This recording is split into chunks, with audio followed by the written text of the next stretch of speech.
मेरे परिवार से कोई राजनीतिक पृष्ठभूमि नहीं है।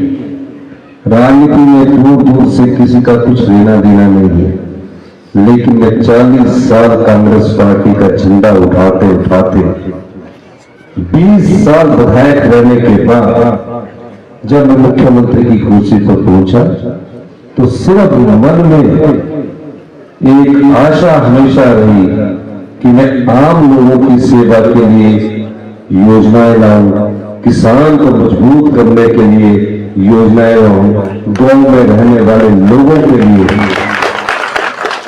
उनकी आर्थिक समृद्धि के लिए मैं योजनाएं लाऊं। मुख्यमंत्री बनने के बाद राज्य के जो अधिकारी होते हैं, कर्मचारी होते हैं, वो अपना लेखा जोखा रखते हैं। लेखा जोखा ऐसा 5 साल जयराम ठाकुर जी मुख्यमंत्री रहे, भारतीय जनता पार्टी की सरकार रही, केंद्र में भी इनकी सरकार रही, डबल इंजन की सरकार कहते थे।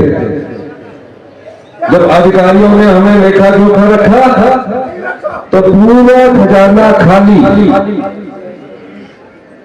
पूर्व मुख्यमंत्री जी सोए रहे और जनता के खजाने को लुटाते रहे।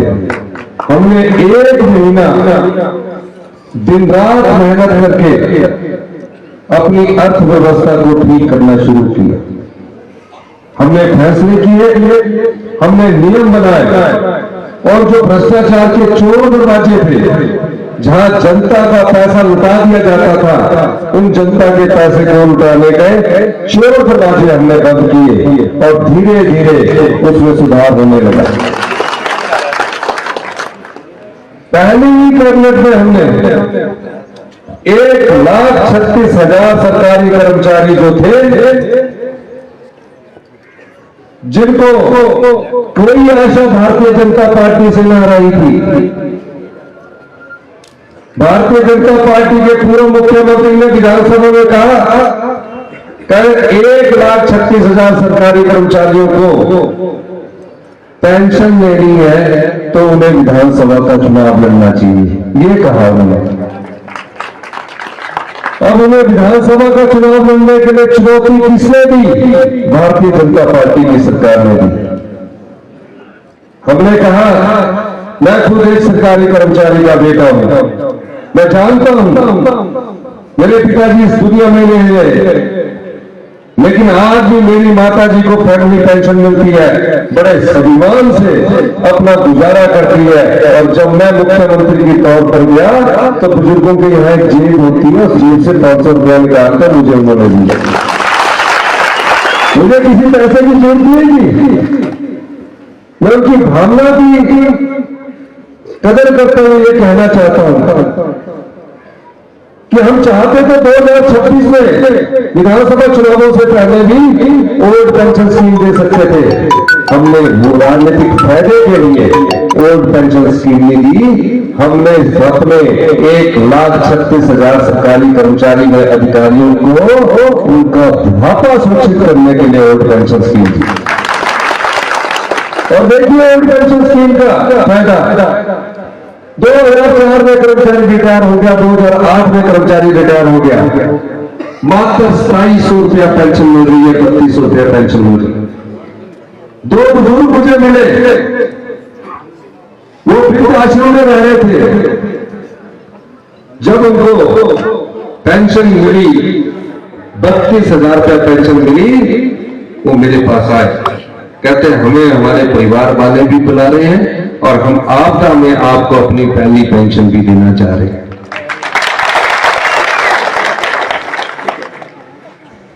जैसे ही हम इस स्थिति से गुजरे, प्रदेश की सबसे बड़ी आपदा का हमने सामना किया। ऐसी इतिहास में पहले कभी तबाही नहीं हुई थी, भयंकर तबाही हुई।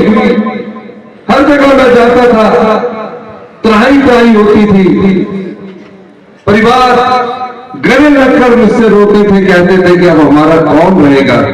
22,000 परिवार सड़कों पर आ गए, कई घर पूर्णतः नष्ट हो गए, कई परिवार तो रात को खाना खाने के लिए अपने घर में थे, पता लगा तेज बारिश आ रही है, लैंडस्लाइड आ रहा है, किसी तरह अपनी जान बचाकर भागे, पूरा पूरा पक्का घर ढह गया, कुछ नहीं बचा, पीने का पानी का गिलास तक नहीं बचा, सिर्फ अपनी जान बचा सके। पर कुछ तो इस आपदा में, इस भारी तबाही में, उस मकान के मलबे में दब कर हम सबको छोड़कर चले गए, आपने सहारा दिया सर, सब छोड़कर चले गए। इस आपदा में 551 लोगों को हमने खोया, 551 लोग हमें छोड़कर चले गए। लोग टेंटों पर रहने को मजबूर हो गए। भारतीय जनता पार्टी के नेता राजनीति करते रहे, कहते रहे विधानसभा का सत्र बनाइए, मैं कहता रहा आप मेरे साथ देश के प्रधानमंत्री से मिलने चलिए, मुझे श्रेय की जरूरत नहीं है, मुझे तो इन आपदा प्रभावित परिवारों की मदद करनी है, क्योंकि वो सड़कों पर आए हैं। भारतीय जनता पार्टी के नेता हमारे साथ चलने को तैयार नहीं। आपके अध्यक्ष महोदय बैठे हैं, 3 दिन तक चर्चा हुई, प्रस्ताव था कि आपदा प्रभावित परिवारों पर हम सब मिलकर इनकी सहायता की अनुरोध केंद्र सरकार से करते हैं। 3 दिन तक स्पीकर साहब ने उनको ज्यादा समय दिया, हमें कम समय दिया। जब प्रस्ताव में समर्थन की बारी आई तो वो प्रस्ताव के समर्थन में नहीं खड़े हुए। तो आप बताइए, जब आपदा से हिमाचल प्रदेश तड़प रहा था, भारतीय जनता पार्टी के लोग आपदा प्रभावित परिवारों के साथ नहीं खड़े हुए, तो क्या भारतीय जनता पार्टी आपदा विरोधी नहीं है? आपदा प्रभावित परिवारों के विरोधी नहीं है? बहुत बड़ा दुख होता है जब यहां से भी भारतीय जनता पार्टी के सांसद चुनकर जाते हैं, एक चिट्ठी तक अपने केंद्रीय गृह मंत्री को नहीं लिख सकते, एक चिट्ठी तक नहीं लिख सकते। और उससे भी बड़ा दुख मुझे यह होता है कि 15 साल से भारतीय जनता पार्टी के प्रत्याशी कमल के फूल पर यहां के लोग जताते आए हैं। 15 साल हो गए यहां से भारतीय जनता पार्टी का प्रत्याशी जीत कर जा रहा है, और मैं चाहता हूं इस बार आप हमारे जो राष्ट्रीय नेता है अनिल शर्मा जी, उनको चुनकर भेजेंगे। ये मेरी आशा नहीं बल्कि विश्वास है। आपदा प्रभावित परिवारों के लिए जो भारतीय जनता पार्टी का सांसद ना खड़ा हो, जो भारतीय जनता पार्टी नहीं खड़ी हो, उसको भी सबक सिखाने का समय अब आया है। आपके हाथ में है, हमने हिम्मत नहीं हारी। 4500 करोड़ रुपए का हमने पैकेज दिया, केंद्र सरकार ने हमें कोई स्पेशल रिलीफ पैकेज नहीं दिया।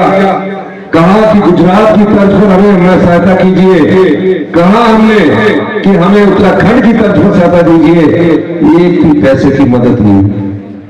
मैं जानता हूं एक पक्का घर बनाने के लिए हमारी जिंदगी भर की कमाई लग जाती है, पाई पाई जोड़कर हम अपना पक्का घर बनाते हैं, अपने सपने उस घर में हमने सुजोए होते हैं। अचानक पता लगे कि बाढ़ उसको भाग लेगी तो उस परिवार के दिल पर क्या बीतती होगी, ये दर्द मैं जानता हूं। मैं सुबह जाता था अपने प्रभावित परिवारों से मिलकर, शाम को अधिकारियों की बैठक लेता था। बैठक लेने के बाद अधिकारी मुझे आंकड़े दिखाते थे, कहते हम 1.5 लाख रुपए से ज्यादा नहीं दे सकते, प्रधानमंत्री आवास योजना से भी ज्यादा 1.5 लाख से ज्यादा नहीं दे सकते। मैंने कहा 1.5 लाख में पक्का घर भी बनता। मैं जानता हूं एक गरीब की पीड़ा को, मैं जानता हूं दर्द को, मैं सोचता हूं। मैंने आपदा प्रभावित परिवारों के लिए नियम बदल दिए, कानून बदल दिया, 1.5 लाख से बढ़ाकर 7 लाख रुपए की आर्थिक सहायता दी। जिसका कच्चा घर भी टूट गया, अधिकारी बोलते थे ये 2 लाख में बनेगा। मैंने बोला कि क्या कच्चे घर को जिंदगी भर आप कच्चे घर में रहने देंगे? मैंने उन्हें भी 7 लाख रुपए की सहायता।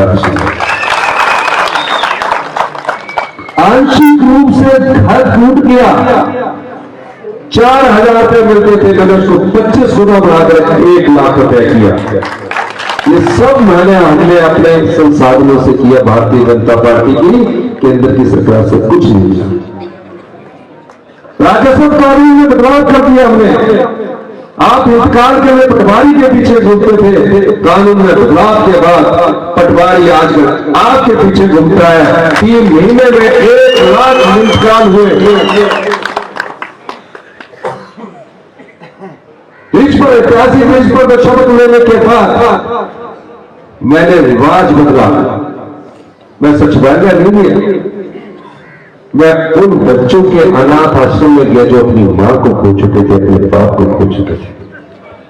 बेटियों के अनाथ आश्रम में गया, बेटियों का रहन सहन देखा, खाने की रसोई देखी, सोने का तरीका देखा, जहां वो रात को रहती है, बातचीत की। उन बेटियों ने हमसे कुछ मांगा नहीं कि हमारे को कोई योजना लाओ। अब जिसकी मां चले जाए, जिसका बाप चले जाए, उसके दिल पर क्या बीतती होगी, ये तो वही बेटी या बेटा जानता है जो अपने मां और बाप को खो चुका। मैंने आते ही पहला निर्देश ये दिया कि इनके लिए कानून बनाकर अधिकार दीजिए। और हिमाचल प्रदेश हिंदुस्तान का पहला राज्य बना जहां अनाथ बच्चों को, चाहे वो रिश्तेदारों के पास रहते हैं, सरकार ही माता, सरकार ही पिता, चिल्ड्रन ऑफ द स्टेट का दर्जा देकर उन अनाथ बच्चों को भविष्य को संवारा। आज इस योजना से 4,000 बच्चों को लाभ हो रहा है। कोई डॉक्टरी की पढ़ाई कर रहा है, कोई पीएचडी कर रहा है। 27 साल तक इस योजना का लाभ उन बच्चों को मिलेगा। 4,000 रुपए पॉकेट मनी उनको हर महीने मिलेगी। और शादी के लिए 2 लाख रुपया मिलेगा, मकान बनाने के लिए 3 लाख रुपया देगा। ऐसी योजना हिंदुस्तान में पहली बार कांग्रेस पार्टी की सरकार लेकर आई, आप लोगों की सरकार। दूसरा बजट बन रहा था, दूसरे बजट में जो अपने भ्रष्टाचार के चोर दरवाजे बंद किए, मैंने अधिकारियों की बैठक बुलाई। अधिकारियों ने कहा पिछले बार की तुलना में